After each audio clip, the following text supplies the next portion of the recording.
Because, I mean, we're just getting started, and especially for ODM, they're just about to get to the heat of it all, where, you know, you'll have other fierce contests that will be happening in Kisumu and other places. Then what really is the silver bullet to this? Just like we've been saying that for IBC, we need to see predictable systems for unpredictable outcomes.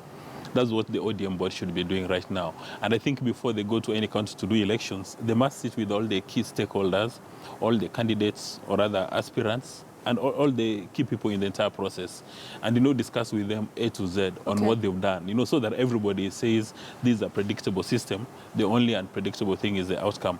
Like, for instance, when Governor Murutu accuses Mwadegu of having had a meeting at his residence, and the MP says that he was in Nairobi in Parliament, you know, that's the kind of fake news and this kind of rumors that we don't need in an electoral process.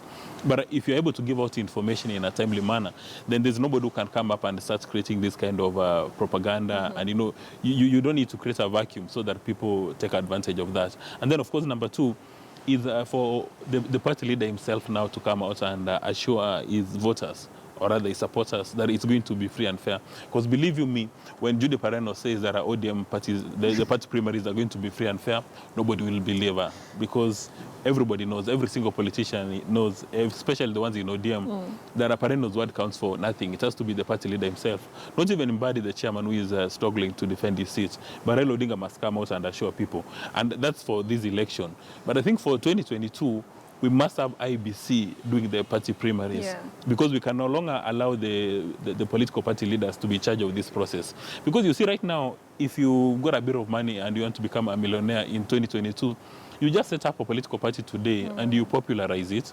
And in a short space of time, people will be running to you, they'll be paying money. If you've got a few members or other seats going to the National Assembly, you start getting money from the taxpayer. And you can run this party as you deem fit without anybody asking questions. Meaning that the party primaries will never ever be free and fair. And I think in as much as people are a bit nervous, wondering whether or not Jubilee is going to be okay, Jubilee is using IBC as a template. And I'm hoping that whatever Raphael Tuju has been telling us is actually going to be implemented. And when you speak about violence, he has indicated, if you participate in violence, then you're going to be disqualified without much debate. Well, that's what ODM said, but it's not exactly what happened. Yeah, but you know, on the balance of probability, you're more likely to believe Tuju than Raila Odinga, given that Tuju has been given a position. I mean, Tuju has got a reputation. He's been entrusted by President Kenyatta to deliver a free and fair Jubilee process. It doesn't sound the political party. He's an employee. If Kenyatta is unhappy with him right now, he'll have him fired. But for Raila Odinga, what will you do to him? I mean, he's one of the political party. If you don't like, and you are Elizabeth Ongoro, you go to Amani National Congress. If you don't like, you run as an independent. So Raila Odinga is an institution. He's going nowhere. Interesting dismiss. Okay, let me get to... But you know, but it's important to call a spade a spade. It is. Yeah, because you see, most of the time, the biggest mistake we realize on media is we like to tiptoe around issues. But when you call a spade, then people begin to realize that Judy Pareno can have 20 media conferences.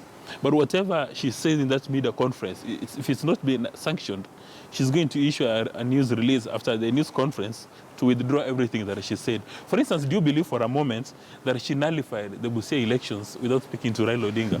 Most unlikely. All right. We're not there, so we can only speculate. Yes. Okay, fine.